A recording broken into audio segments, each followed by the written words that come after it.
going on, guys? Welcome back to the channel. I hope everyone's having a great day. Today, I just wanted to give you guys kind of a recap video on all of the modifications that I've done to the Mk8 since I've got it, where we are with every single mod that I've thrown on this car thus far. And yeah, I get a lot of questions recently that's like asking about different modifications and things, and I figure it might just be nice to kind of catch up over the last, I don't know, 7, 8 months or so of what we've all done to it thus far. And yeah, just kind of recap a little bit, talk about it, and what I like and what I don't like. So first things first here, guys, I do want to say that so far so good as far as reliability is concerned here with this car. We have about, I don't know, 6,300 miles on the car right now, so it's still, it's still very low mileage, obviously.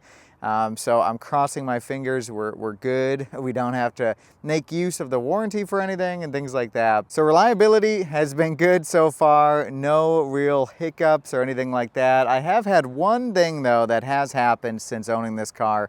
And it has to do with the brake pedal and kind of like the parking brake. So like when I've initiated it, it would actually like suck in the brake pedal like it's supposed to when you put your parking brake on, but it'll make like a loud buzzing noise, almost like the pedal isn't catching. So that was one thing that I have, but it's only happened like twice, and almost every other time it's been perfect. So I don't know, that might be one thing that's kind of weird. But other than that, we have been sitting good so far with this thing reliability wise. So reliability has been good. I think as far as modifications go, I'm gonna start off with just kind of the aesthetic stuff, and then we'll go into the performance stuff as well. So on the outside here, you guys can see I got my APR 19-inch wheels. These are the A02 wheels here from APR. And I absolutely am loving the design. I love these wheels. I think it was a great choice to go with for the car, especially now that we have kind of some, black with the gray accents going on. I'm really loving the wheels. The only downside to these wheels, guys, honest to God, is they are a pain to clean. You can see they are filthy right now. Actually, the whole car is filthy right now, so I'm sorry for that. But they do look really good once they're cleaned up, and they're pretty light as well. I don't remember the exact specs. You guys can watch a video up here. I'll take it for when I went over these wheels, and check out the APR website for more details on them. But I love them. I think they're a great match for the car, and I've had 0 issues with them so far. I do have the Michelin Pilot All-Season 4s on this one, and honestly, I kind of wish I went with the Michelin Pilot Sport 4S's, just because I think it would give me a little bit more grip in the car now that we're tuned on E85. But I don't know what, if it would have been that much of a difference or not. Overall, guys, I'm liking the tire setup. They do have a little bit of road noise to them,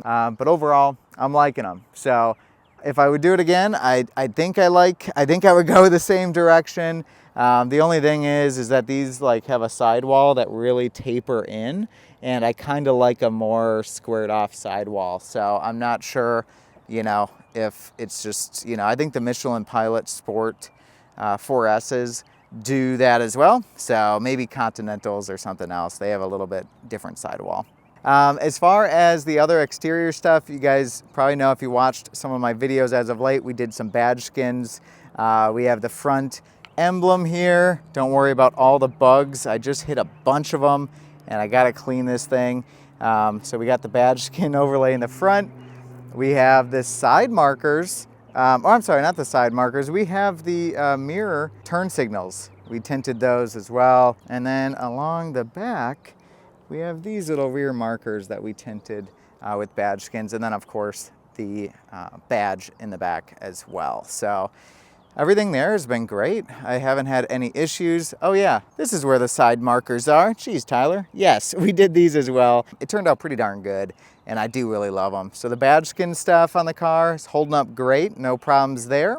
Oh, and yeah, my absolute first thing I did to this thing was front bumper PPF and the hood is PPF'd, and the headlights. And that, honestly, guys, was like the absolute best thing I could have done. These cars just get hammered on the freeway with little rocks and things like that.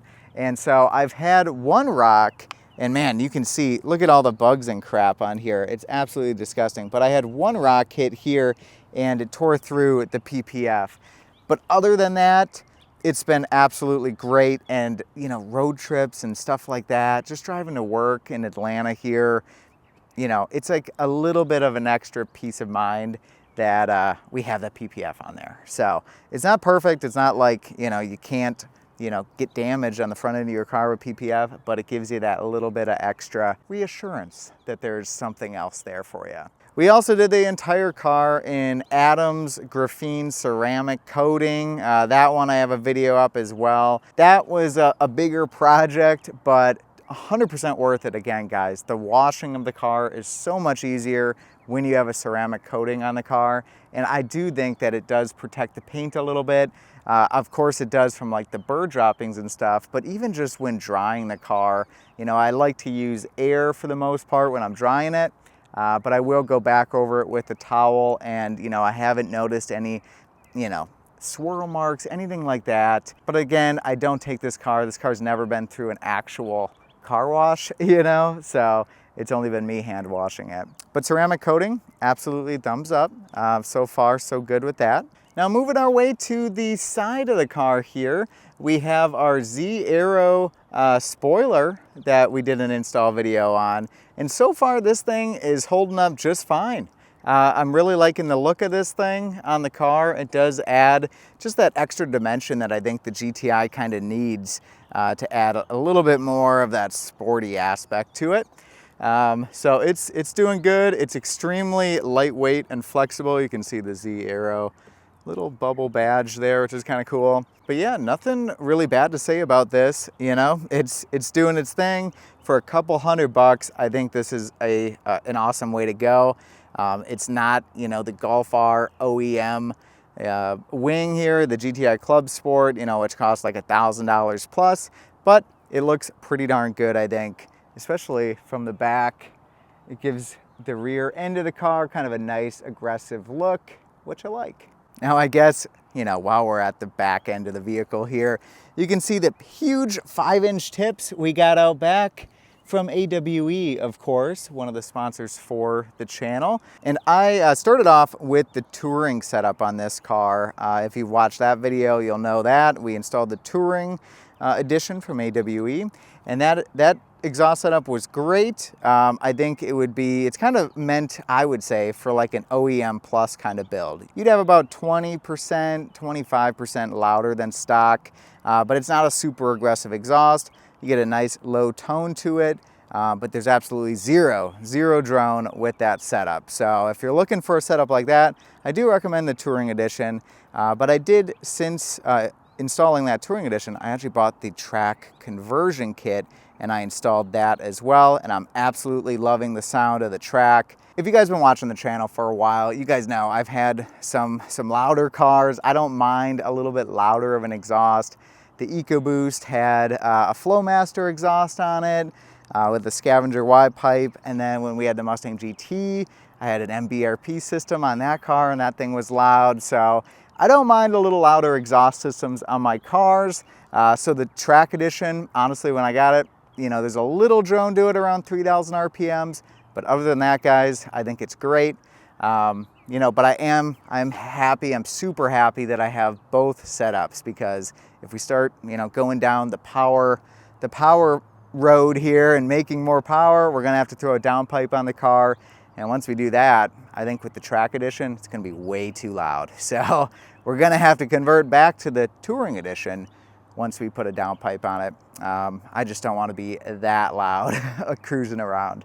All right, for the next stuff, we got to pop the hood, and sorry, it's super dirty. We were at Formula Drift. I was driving through the mud with this thing. It's insane. I probably shouldn't have, but I did. And, you know, that's one thing I bought this car for, guys. I bought this thing to be my ultimate kind of daily driver. I want to have fun with it, I want to make power with it, but I also need a daily driver, and I like the practicality of it. Hence the YouTube name, I guess, right? That's one thing I did not do yet, is the hood strut, guys. I still haven't done that. I still have this prop rod. You would have think with all the money we've put in so far, all the time and everything, why didn't I just buy a little gas hood strut here for this thing? That should be next. Anyways, we got an intake on here, guys. I picked this one up used on a marketplace ad for super cheap.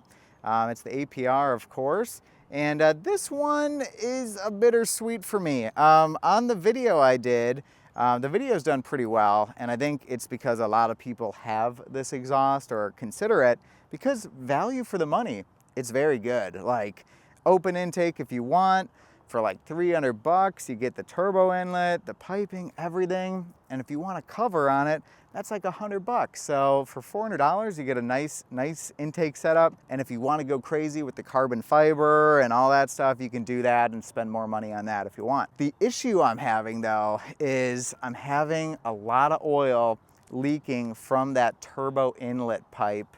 It's really leaking from the turbo inlet adapter where the adapter connects to the turbocharger. It's leaking around that point. And I think it's because of the design of that inlet connection. It's almost like it's like a pressure fit kind of from the tube on the APR side.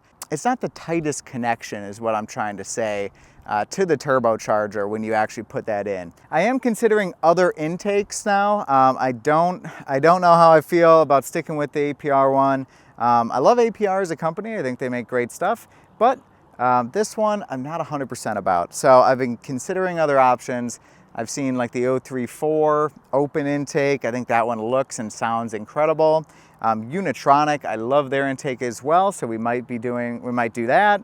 I'm not 100% yet on what way I want to go. So you guys put in the comments, what do you guys like? What intakes do you got? Is your intake that you got, if it's aftermarket, is it leaking from the inlet pipe? If it's aftermarket or not, let me know, because people say that it leaks even with the stock inlet, but I never had that problem. Granted, I never kept the stock intake on there very long, so that could be why. Anyways, enough on the intake. That's something there. Now, you're not going to see this next one, really. I don't think there's a good way to see it. Maybe you'd see it in there, but we got the massive Unitronic intercooler on this thing, and that thing has been absolutely tremendous in keeping the car's inlet air temperatures down. It is something that you guys really need to consider when you're starting to make more power in these cars, even stock, you know, like if you're running a stock tune and you want to do some autocrossing or do mountain runs and things like that, and it gets warm where you live, especially in the summer, an intercooler is an awesome investment for these cars to just keep them performing as you keep, you know, doing pole after pole, right? So yeah, that's been awesome, absolutely awesome. We also have a Stage 1 Plus tune from Unitronic on the car. That has completely changed the driving dynamics of this whole thing. Stock, the GTI was fun, but I knew the potential. When I bought this car, you know, off the dealership lot, you know, I test drove it and I'm like, yeah, it's pretty fun, right? Small car, good amount of power from the factory, but I just knew that I was gonna be tuning it with something, and I love Unitronic as a brand, so they make good stuff, and the tune is no exception. So with the tune on this thing, it completely transformed the car. It's so much more fun to drive now.